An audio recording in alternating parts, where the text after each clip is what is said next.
My name is Ian Dunn. I am in Dr. Heafy's senior seminar course, and my presentation is on strategic bombing. One of the most defining factors of modern warfare is the use of strategic air power, specifically that of strategic bombing.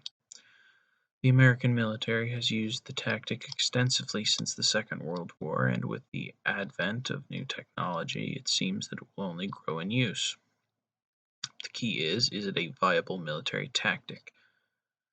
Using the lens of the Second World War, the practice on its own is not a viable concept. Strategic bombing is only a viable strategic tactic when used in a combined arms effort, meaning that it should be used as a support for conventional arms, being naval or ground forces. The project focused on three specific operations. They were Operations Torch, Matterhorn, and Overlord. These were chosen due to the fact that they have a wide variety of conditions that make them different, as well as several very specific and important similarities. There are several forms of strategic air power, the first being fighter support, consisting of cover given to all types of military forces from enemy aircraft. The second is what's called close air support. Typically, close air support was given by heavy fighters, light bombers, or mainly dive bombers. This form of support typically came in low-altitude bombing runs on fortified points or batteries that posed considerable threat to ground forces. The third is heavy bombing. This is solely done by dedicated heavy bombers. It is used in a variety of strategic roles, chief among them being the targeted destruction of infrastructure and manufacturing. The first operation, Operation Torch, was the Anglo-American invasion of North Africa held by Vichy France. It has a great deal of importance for many reasons, but from a tactical development perspective, it was very important as it was one of the earliest operations that American forces partook in. It gave the U.S. military command a look into how this new war was going to be fought, specifically the concept of combined arms, as it dealt with a variety of ground forces, both conventional, motorized, and tank, as well as air forces and naval forces.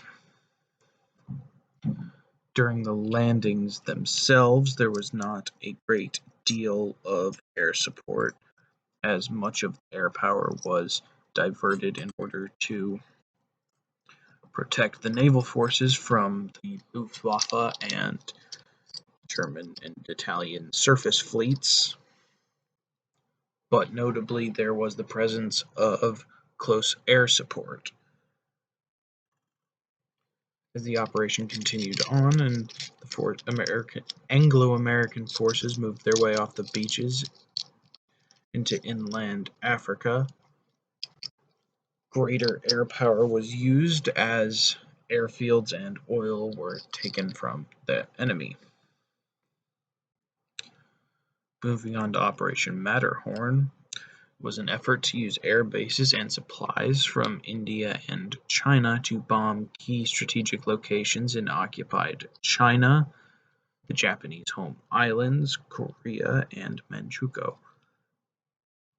This operation relied heavily on full-size bombers and heavy ordnance, but notably there were several occasions in which the heavy bombers targeted Japanese naval units as targets of opportunity and engaged alongside U.S. Navy forces. The targets of mainland China were typically Japanese military in nature, but there were some notable exceptions in infrastructure and manufacturing, specifically the refining of raw materials. But mostly the attacks were targeted against air bases, barracks, supply hubs, and naval ports. The attacks on the Japanese mainland were different, as they were primarily civilian targets, being manufacturing and raw materials.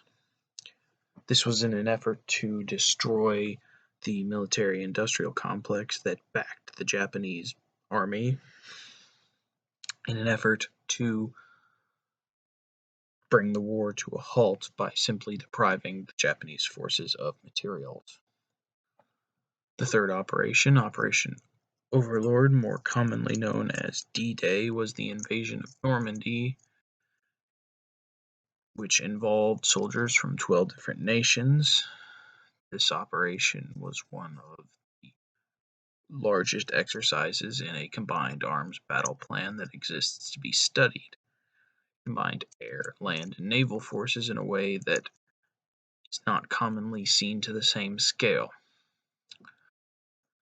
Prior to the actual beach landings themselves, both air and naval forces conducted heavy and light bombardments on a wide variety of locations. The naval forces focused on the beaches themselves as the limit to their range dictated, while the air forces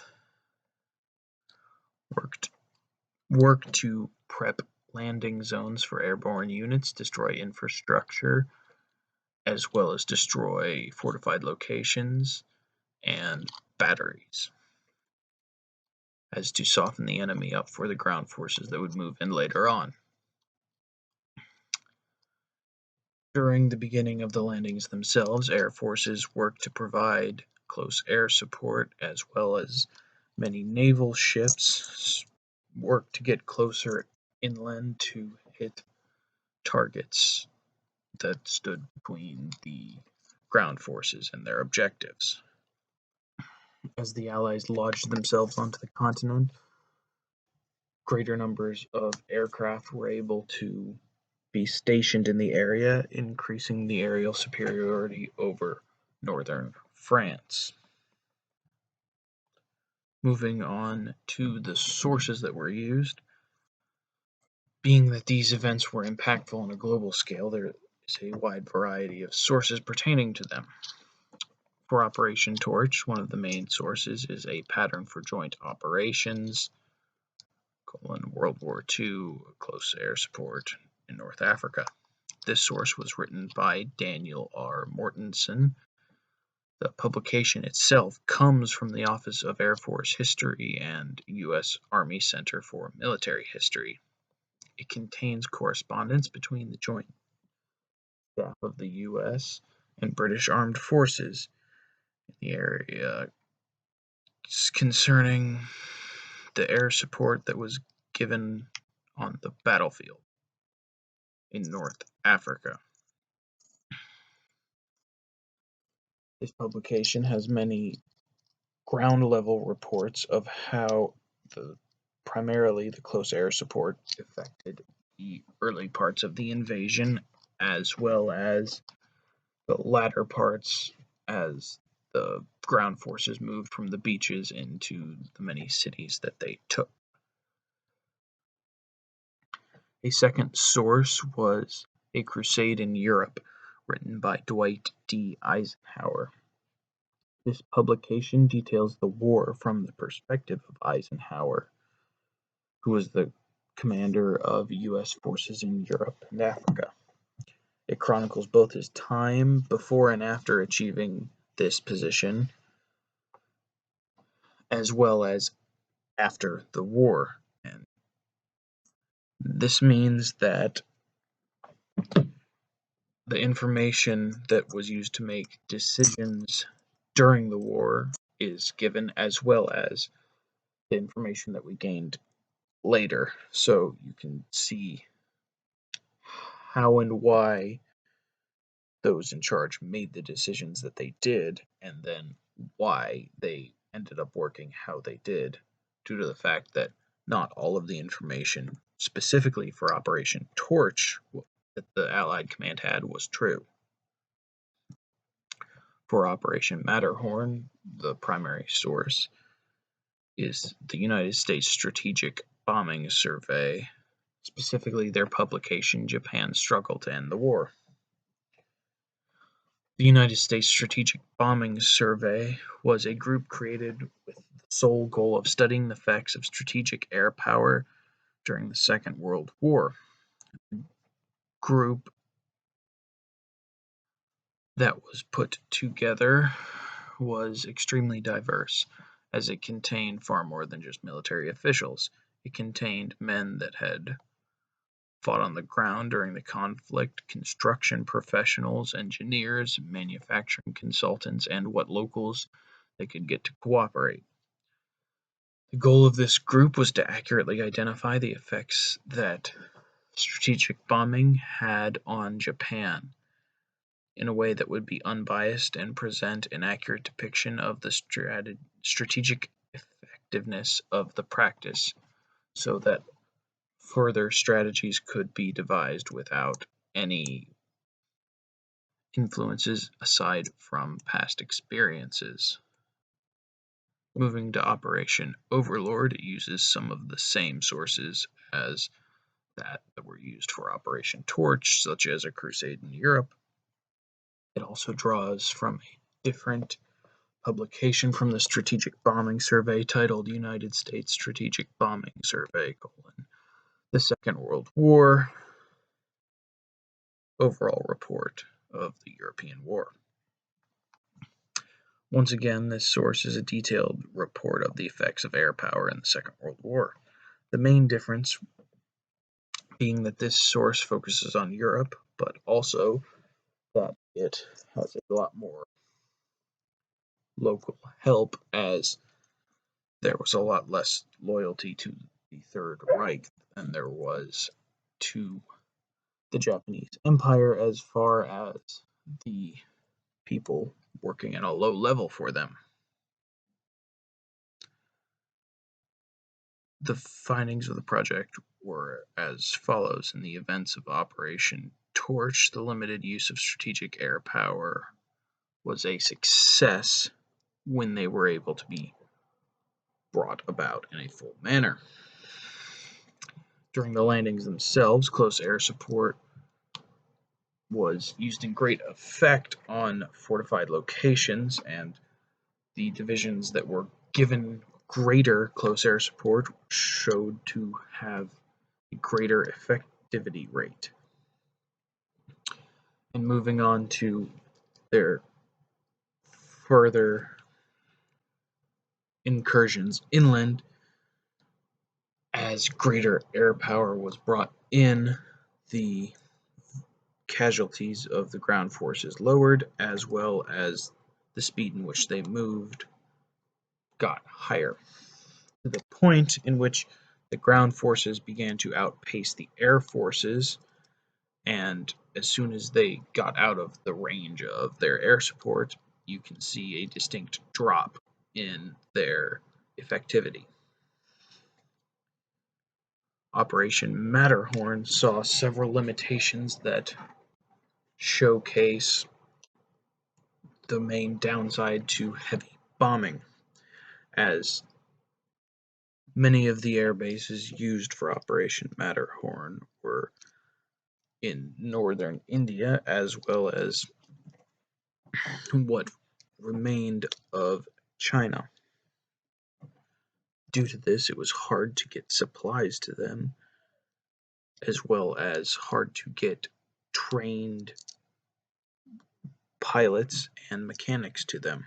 In the words of the U.S. Strategic Bombing Survey, with the benefit of hindsight, it appears that the overall results achieved did not warrant the diversion of effort. Due to the failings of the operation and other factors, that the Japanese military was not only able to keep up production they had during prior to the war, but increase it. At the outbreak of the war, there were 2,625 tactical planes used by the Japanese Empire. At time of surrender, they had moved this number to 5,000 tactical planes, as well as 5,400 kamikaze aircraft.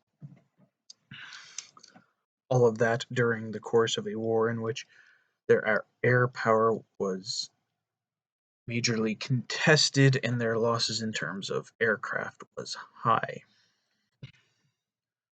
showing how the efforts only of heavy bombing is not as effective as a combined effort. Moving on to the successes of Operation Overlord. Many of the successes of this operation can be attributed to the air power. Prior to the amphibious landings, the strategic bombing that occurred was primarily heavy, as they prepped landing zones for airborne units as well as hit beaches and infrastructure. But possibly most importantly were airstrikes on German air bases as well as oil reserves, meaning that when it came time for the actual battle, the Luftwaffe was not up to par. During the battle, the air forces worked to provide consistent close air support to those landing on the beaches as well as those stuck behind enemy lines. As the operation progressed past the beach landings and different places were captured, giving the Allies greater ability to have aircraft on mainland Europe. These things only increased with air raids over northern Italy and Germany increasing, giving the Allied forces greater mobility as well as a tactical advantage in confrontations.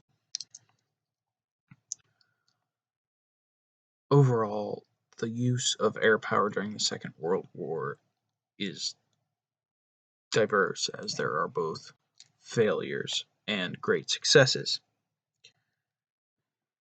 As stated by the U.S. Strategic Bombing Survey, at sea, its contribution, combined with naval power, brought an end to the enemy's greatest naval threat, the U-boat. On land, it helped to turn the tide overwhelmingly in the favor of Allied ground forces. This statement shows how the greatest successes of Allied air power during the war were not that of destruction of cities or manufacturing, but that of enabling the rest of the Allied forces to achieve their goals and bring about an end to the conflict.